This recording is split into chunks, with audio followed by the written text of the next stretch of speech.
Sarah, it's great to see you. Let me just start out. How many of you, I mean, none of you are old enough for this unless you went back and read it, but in April of 2000, so 25 years ago, anyone alive then? A couple of people. Bill Joy, then the Chief Technology Officer of Sun Microsystems, wrote an article called Why the Future Doesn't Need Us.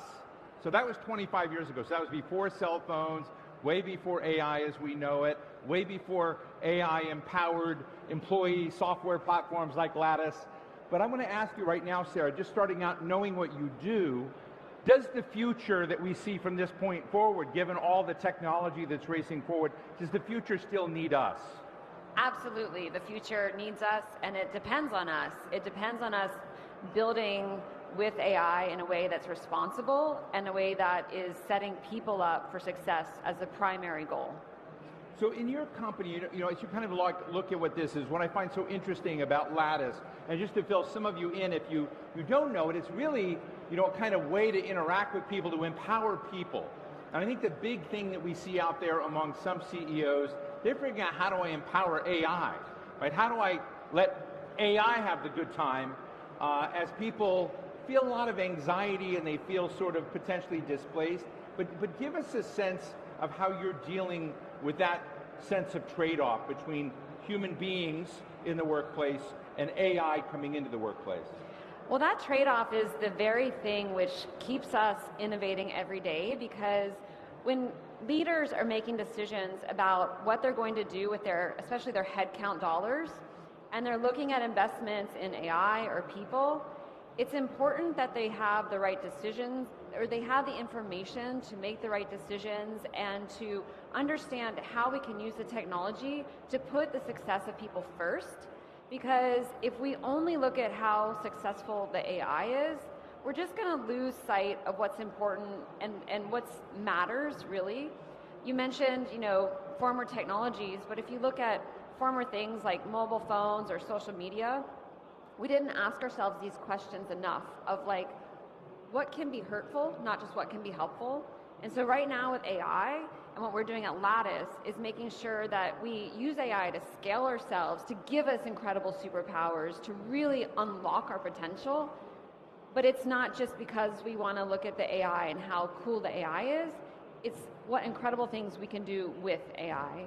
Now, most of us, I mean, maybe not most of you, but most of us, people like me, work for a boss, or I used to work for a boss, and that person works for a boss, and that person might have a dotted line relationship to someone else, and then you have other committees that they may be part of. There's an organizational chart, and the title of this is that org chart ending? Is the topography of hierarchy and control inside companies going to shift?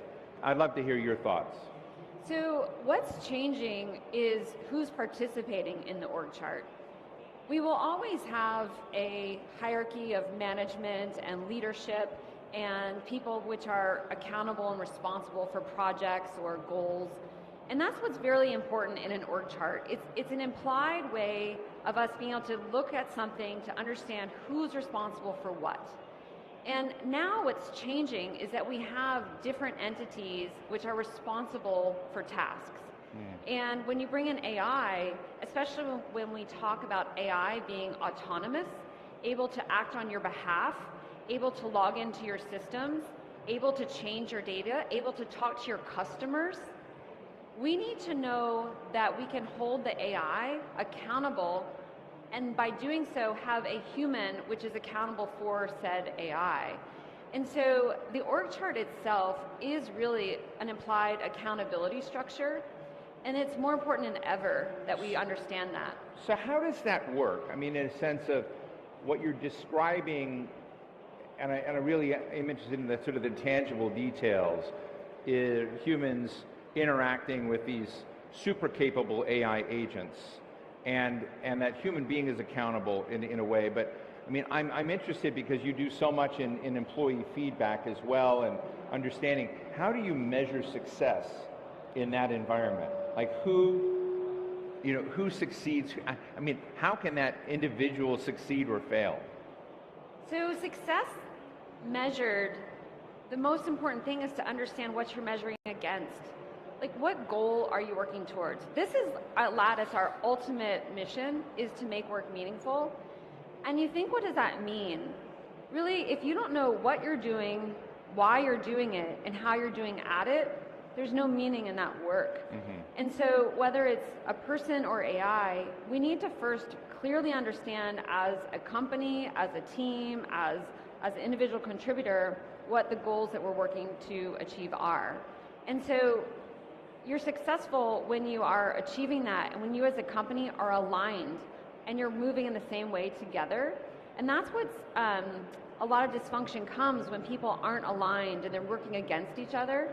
And so yes, AI is here, and it is an entity, it is a way for us to do incredible things, right. But we need to stay aligned and working in the same direction. So I have no doubt that what you're doing in your approach is to look at how people and their skills can be augmented with AI, how AI can be a member of the team, so to speak. I mean, I love the lingo in your articles, but I've been really thinking about this in advance, just sort of asking myself, you know, what if it were the other way around, and it was basically a very AI-centric, because I do interview a lot of people in a lot of companies where there's not that orientation. So I guess my question is how unique is the approach Lattice is taking, and are you so unique your format's going to die out because it's going to be crushed by the AI-centric crowd? How can you make the pattern you're bringing of this partnership essentially to be more the norm and less the unusual design? Well, at the end of the day, like there are real things that have happened. Like, for example, did you hear about when Anthropic had the blog and they had the AI writing the blog articles? And then what happened is people, actual humans, figured out that this was all AI generated content. Right. And the AI bots started showing up to read the content that the other AI bots had read, but the people stopped showing up. And that becomes not valuable because you're not getting readership and you're not getting buy-in from humans. And so my point is that we need to engage people and we need to get people engaged. And so what's fundamentally different is that AI and robots and systems, they operate very differently than humans. And we manage them with as a basic system of information. But as people, we need a system of behavior that helps us have alignment conversations, you mentioned feedback, give feedback, update each other on what we're doing.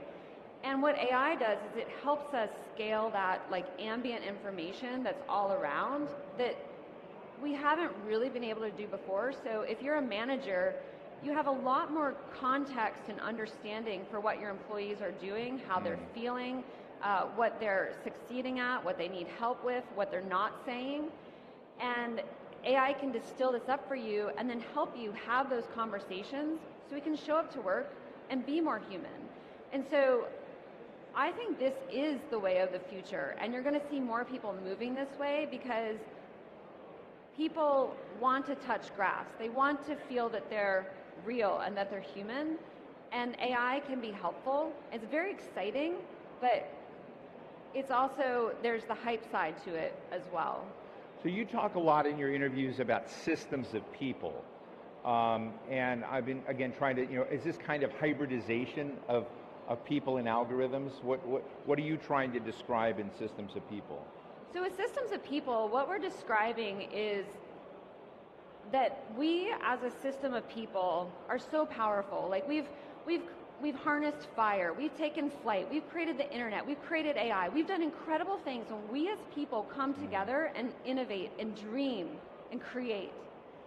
But it requires us to be aligned. It requires us to move in the same direction. And for technology, that's very easy. Technology and systems and information, they're managed by 4 very simple commands. You create, you read, you update, delete information.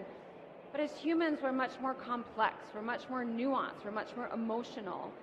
And so a system of people needs to treat us as humans, not as robots.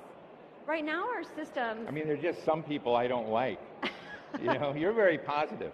But I can imagine condo boards or do not like condo boards. Or, one thing, just to challenge you a little bit, like, one of the areas I think that AI has been unbelievably successful is in health diagnostics. So I kind of look at the health world and what has changed there. It's been revolutionary. I don't know why the medical industry isn't bragging more about it. But you had systems of people that were giving us pretty crappy health diagnostics. But AI has come into that and transformed that. Would you still consider the system a system of people? So the system of people is much more effective when we have information. And so in the workplace, for a manager, similar to a doctor, if I don't know everything about you, like I wear an Oura ring, I don't know if do you wear an Oura ring or any health device like this? It gives you a lot more information about me. That's what AI can do, is really take information and synthesize it down, so I as a human, whether I'm a doctor, whether I'm a manager, whether I'm executive, I can understand better what is going on. And so that has been what has been plaguing corporations, is this lack of understanding what's really going on in your teams. And so AI can look in the systems, look in your every activity that's going on, and understand to help you as a manager, as a leader, be able to then have a real conversation about what's working, what's not working. Sarah, one of the things I'm struggling with in the way that I think operations like yours are dealing with human beings, and I love the notion of making this people first versus AI first.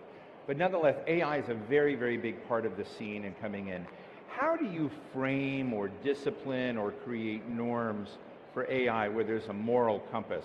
Because as I've gotten deeper and deeper into AI, sometimes I'm shocked, really profoundly shocked, by the solutions AI wants to pursue.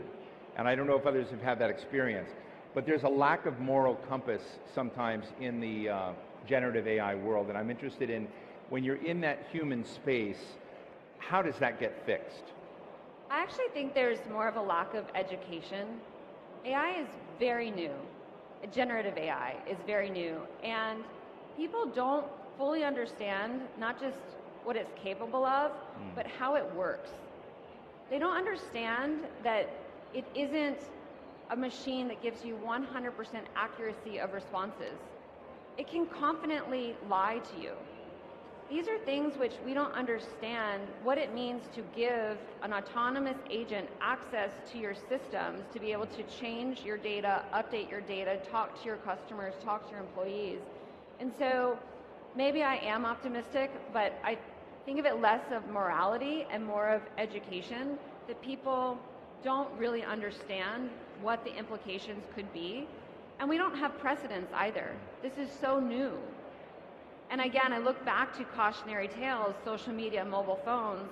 We didn't know that we would end up as a society addicted to our devices or anxious from what's being posted online or have FOMO perpetually to regulate it better. It took us over a decade from introduction of those technologies to have screen time or GDPR, et cetera. So we need to look at this with urgency on how we educate everyone, educate our workforce, educate our children on what it's capable of, so that then I feel that as humans we can make decisions which perhaps feel more aligned to a moral compass.